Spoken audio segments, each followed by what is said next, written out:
খবর শুনছেন Islampur news TV YouTube channel থেকে। জানাবো আজকের বাছাই করা কিছু গুরুত্বপূর্ণ তাজা সংবাদ। খবরের শুরুতেই দেখে নেব আজকের সংবাদ শিরোনাম।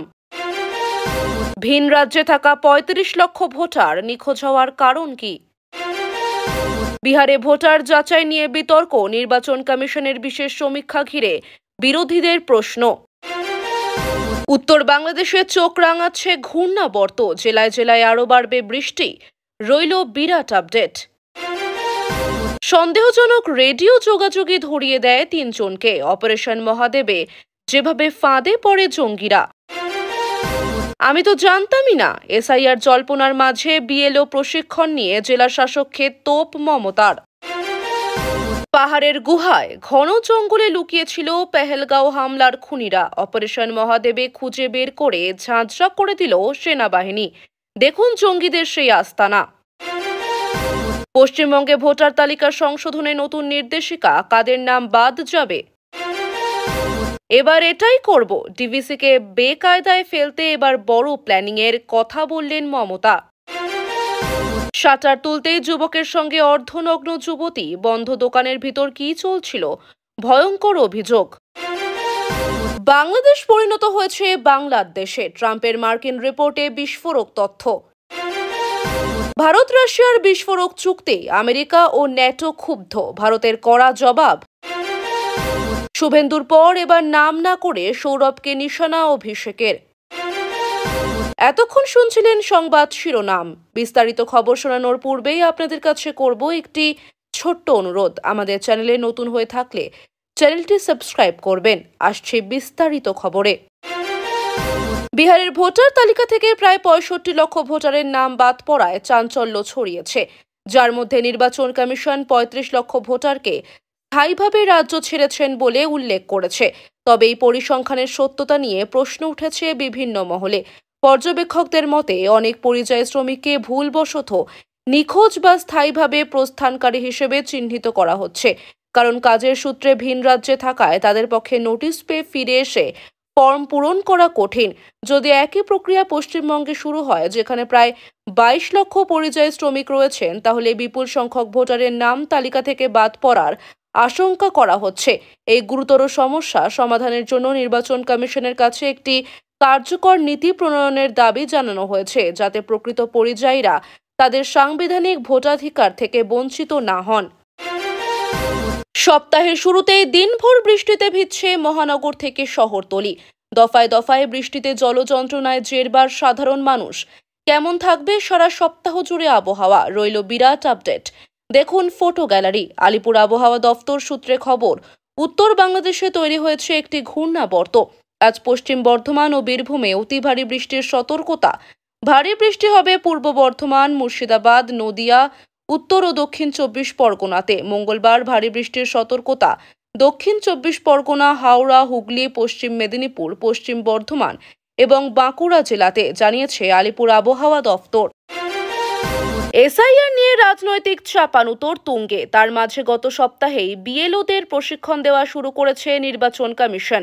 তবে সে কথা নাকি জানতেনই না মুখ্যমন্ত্রী মমতা বন্দ্যোপাধ্যায়।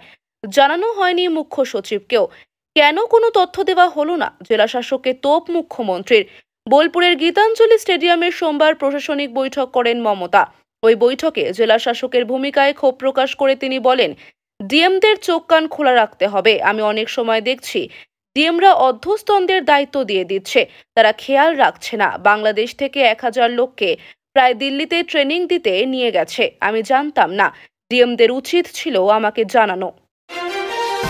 ৫ সোমবার অপারেশন মহাদেবের খতম পেহেলগাম হামলার মাস্টার মাইন্ড। জম্মু কাশ্মীরের দ্বারা জঙ্গলে খতম করে দেওয়া হয় হাসিম মুসা ওরফে সুলেমান শাহ ওরফে মুসা ফৌজিকে। হাসিম মুসার পাশাপাশি আরও ৩ লস্কর জঙ্গিকে খতম করা হয় অপারেশন মহাদেবে।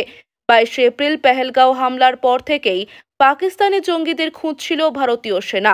টানা ২ মাস ধরে তল্লাশি অভিযান চালিয়ে অবশেষে সোমবার হাসিম মুসাকে খতম করে জম্মু কাশ্মীর পুলিশ এবং সিআরপিএফ।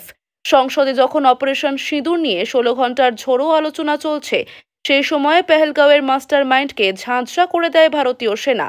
দাচি গ্রামের দ্বারা জঙ্গলে ঢুকে ভারতীয় সেনাবাহিনী গুলিতে ঝাঁঝরা করে দেয় লস্করের 3 জঙ্গিকে। জম্মু কাশ্মীরের শ্রীনগরে যে মহাদেব পাহাড় রয়েছে তার নাম অনুযায়ী এই নামকরণ করা হয়। মহাদেব পাহাড় লাগোয়া যে গভীর জঙ্গল রয়েছে সেখানেই পাকিস্তানি জঙ্গিরা লুকিয়ে রয়েছে বলে গোয়েন্দা সূত্রে খবর মেলে। মহাদেব পাহাড়ের কোনো গোপন গুহাতেই পেহেলগাঁও মামলার মাস্টার মাইন্ড এবং আরও 2 জঙ্গি লুকিয়ে রয়েছে বলে সেনাবাহিনী জানতে পারে। জুলাই মাসের প্রথম দিকে মহাদেব পাহাড়ের সন্দেহজনক গতিবিধি চোখে পড়তেই সেই বিষয়ে তল্লাশি শুরু করে সেনাবাহিনী। বৈদ্যুতিন জিনিসপত্রের মাধ্যমে নজর রাখা হয় জঙ্গিদের উপর, সেই সঙ্গে তল্লাশিও চলছিল। এরপর হঠাৎ করেই চাইনিজ আলট্রা রেডিও যোগাযোগ শুরু হয় মহাদেব পাহাড়ের কোনো গুহা থেকে। এরপর সোজাসুজি দাচি গ্রামের ওই ঘন জঙ্গলে হানাদারি শুরু করে সেনাবাহিনী। তন্ন তন্ন করে খোঁজা হয় জঙ্গিদের গোপন আস্তানা। চাইনিজ রেডিও যোগাযোগের মাধ্যমে জঙ্গিরা যে এনক্রিপ্টেড মেসেজ পাঠানো শুরু করে তা ট্র্যাক করেই ওই 3 জঙ্গিকে খতম করে সেনাবাহিনী। দাচি গ্রামের জঙ্গলে পেহেলগাঁওয়ের যে জঙ্গিরা লুকিয়েছিল বিদেশি নাগরিকরাই ছিল তাদের লক্ষ্য। বিদেশি নাগরিকদের কিভাবে হত্যা করা যায় সেই পরিকল্পনা করতেই দাচি গ্রামের জঙ্গলে লুকিয়েছিল পাকিস্তানি জঙ্গিরা। এবার সেই জঙ্গিদের খুঁজে বের করে তাদের হত্যা করেন ভারতের বীর জওয়ানরা। চলতি বছর রাজ্যে বৃষ্টির অভাব নেই। একদিকে বর্ষা, অন্যদিকে নিম্নচাপের জেরে প্রায় প্রতিদিনই বৃষ্টি চলছে। বন্যা পরিস্থিতি তৈরি হয়েছে দক্ষিণবঙ্গের একাধিক জেলায়। আর এই পরিস্থিতির জন্য মুখ্যমন্ত্রী মমতা বন্দ্যোপাধ্যায় বারবার ডিভিসিকে দায়ী করেছেন। ডিভিসির জলে বাংলার জেলা ভেসে যাচ্ছে বলে প্রতিবাদ করেছেন তিনি। গত কয়েক বছর ধরে রাজ্যের সঙ্গে বারবার ডিভিসির সংঘাত সামনে এসেছে। চিঠি চালাচালিও হয়েছে। মুখ্যমন্ত্রী দাবি করে থাকেন ঝাড়খণ্ডকে বাঁচাতে বাংলার দিকে জল ছাড়ে ডিভিসি। অন্যদিকে ডিভিসির বক্তব্য, রাজ্যকে জানিয়ে জল ছাড়া হয়। এমনকি দামোদর ভ্যালি কর্পোরেশনের সঙ্গে সব সম্পর্ক ছিন্ন করার কথাও বলেছিলেন মমতা। সোমবার বোলপুরের সভায় বসে মুখ্যমন্ত্রী বলেন, ডিভিসি যেভাবে জল ছাড়ছে তাতে জেলাগুলিকে ডুবিয়ে দিচ্ছে। মমতার দাবি, ডিভিসির আজ 20 বছর ধরে ড্রেজিং হয়নি, ফলে জল ধারণ ক্ষমতা অনেক কমে গিয়েছে। ঠিকমতো ড্রেজিং হলে 4 লক্ষ কিউসেক ওয়াটার জল বেশি ধরতে পারত বলে দাবি করেন মমতা। মুখ্যমন্ত্রী বলেন, যাতে ঝাড়খণ্ড না ডোবে তাই তাড়াতাড়ি ছেড়ে দিচ্ছে বাংলায়। এবার যদি ড্রেজিং না করে তাহলে ওদের বাঁধের সামনে বাঁধ তৈরি করে দেব, যাতে ওদের জলে ওদেরই থাকে, জেলাগুলি না ডোবে। এটাই হবে আমাদের পরবর্তী প্ল্যানিং। গায়ে যতক্ষণ আঘাত না লাগে ততক্ষণ বুঝতে পারে না কেউ।